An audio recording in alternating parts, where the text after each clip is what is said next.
when they said that they wish to move away from the post-World War II global order, the rules-based global order, and to embrace multipolar integrations. And, both the wars the war on Iran in the Middle East and the war on Russia through Ukraine are ultimately imperial wars. They are the wars of the rules-based global order, which wishes to impose their hegemony over the whole Eurasian landmass. They want to destroy, regime change and partition Russia. They want to regime change Iran. This is the kind of thing that either you're with them or you're not with them. You can't, it doesn't make sense to be with them a little bit, to continue to support Ukraine a little bit, to be hostile with Iran a little bit. You're either on one side of the divide or on the other side. And if I set aside the rhetoric, because the rhetoric is very confusing, one day they say this, the next day they say that. But when I look at the outcome of what is going on, of the events and their results, it seems to me that the Trump team is consistent, and it's clear that they wish to extricate the United States from these globalist misadventures, and to really embrace the multipolar integrations. So, they want to negotiate with Iran, not even about the nuclear program. They don't want a regime change. They want to negotiate bigger things. Iran has a lot of oil, as Trump said. So they probably wish to develop that potential. And, what happened when, I think it was Hegseth that gave an interview about a week ago, and he was asked it was Witkoff. Sorry, Witkoff gave an interview, and they asked him about whether the United States is going to seek further sanctions on Iran, or if there's going to be a lifting of sanctions. And he generally expressed himself in favor of lifting the sanctions and easing them. And when among other things, he said, this is a message to China. And the signal was, we are ready to make deals. We're ready to go beyond this role of policing everybody, imposing sanctions, punishing countries, forcing everybody to toe our line. And I think that this is what they're doing. That's, when I set the rhetoric aside and I look at what they are doing, this is consistently the signal. Also, last week we had a piece of news which maybe went largely below the radar, but there was a unit set up under, I think, NSA, National Security Agency, that was tasked with kind of antagonizing Russia and increasing pressure on Russia in order to force them into negotiations, exploring strategies for that, including false flag attacks and all this. Well, Trump just dissolved this body. They sacked all the people that were in this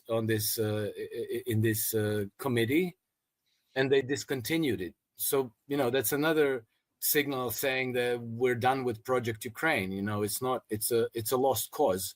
So we move on. Since you've mentioned, I wanted to focus on Ukraine, but since you've mentioned the case of Iran, Alex, when Donald Trump he has decided to share Jeffrey Sachs' video and about Netanyahu, attacking Netanyahu, by the way, putting blame on Netanyahu about all these wars in the Middle East, endless wars of the United States. And he went to the Middle East. He didn't go to Israel. Somehow strange. It didn't happen in his first term. And with the case of, and we know what has happened during 12 days of war between Iran and Israel. You look at the pictures, they don't let to any sort of information, that much of information coming out from Israel coming out to the media. But from what we've learned from the pictures, from the videos that we've seen, you see the scenes look like Gaza. You know, Netanyahu coming from a position that they were going to destroy Iran, do regime change Iran, and right now in a position that he's not feeling good in Israel in terms of what's going against him. And Donald Trump comes out. For us, that I saw that Netanyahu, this sort of weakening of Netanyahu is somehow beneficial for Donald Trump. He can go and beat Netanyahu in that term, but it didn't happen on the scene. On the scene, you don't see that happen. He goes and support Netanyahu in Israel. It seems that somehow he feels a weakened Netanyahu, a defeated one, is better than any other option for him for the time being. What's your take on that? The way that he supported, he tried to force the judicial system of Israel in order to help Netanyahu. So that's, I agree with you that that's difficult to explain. And so, you know, obviously we're going to have to speculate a little bit, but it seems to me that Donald Trump, I think that he kind of maneuvered Netanyahu where he wanted him. And that Netanyahu has maybe, you know, come around to at least overtly support Donald Trump. You know, they went with a big thank you to Donald Trump and all this.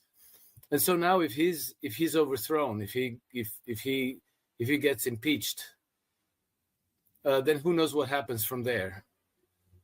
You see, one interesting thing that happened during this 12-day war is that the Americans Trump came out and he said, we obliterated Iranian nuclear program. We completely obliterated it. It is vaporized. It doesn't exist anymore.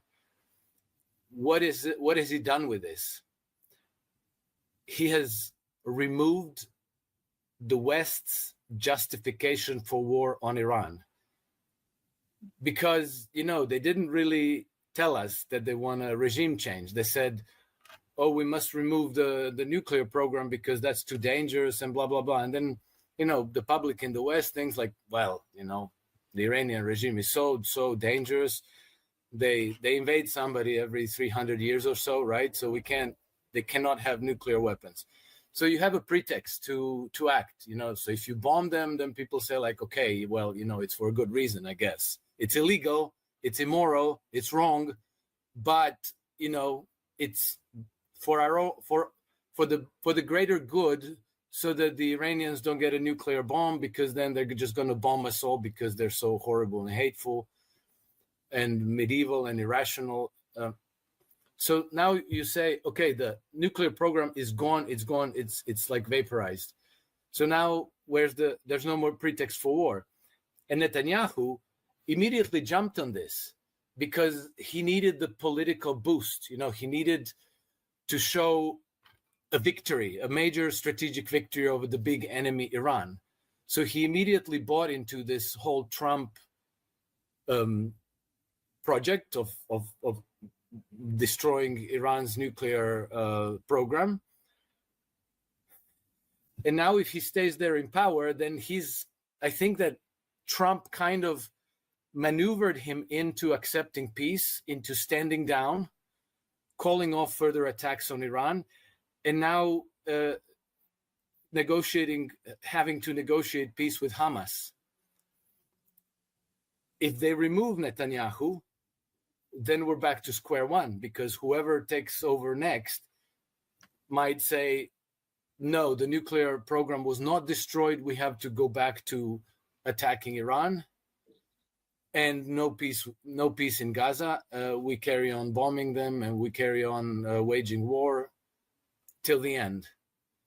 So maybe in order to try to pursue peace, he prefers to be dealing with Netanyahu than to be dealing with the next unknown, whoever that might be. But I suspect that it's going to be somebody even more to the loony fringe than Netanyahu already is. The messianic fanatics who don't even have a rational thought about the whole situation. They're just going to go all the way to Armageddon without stopping.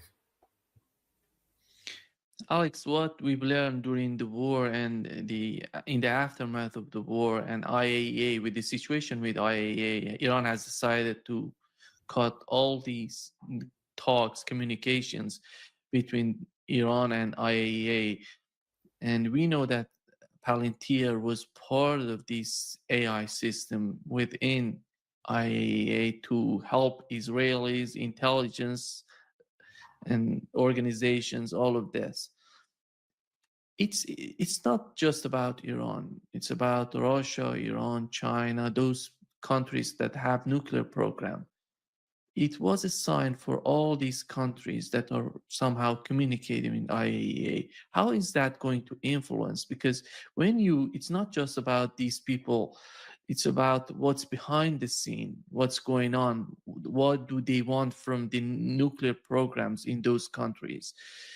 And that could put these countries in somehow in a vulnerable position. You remember the attack on nuclear bombers of Russia. These are not something, these are huge things. These countries are behaving rationally, logically. They're not reacting that much to understand. But if it was on the United States or any other, I don't know, Germany or other countries, they're going to react. But Russia was behaving rationally. Iran tried to calm down. How do you see IAEA and these organizations and the future of the communication between Russia, China, Iran, and all those countries that the West doesn't see them as friendly, as someone to work with, to collaborate with?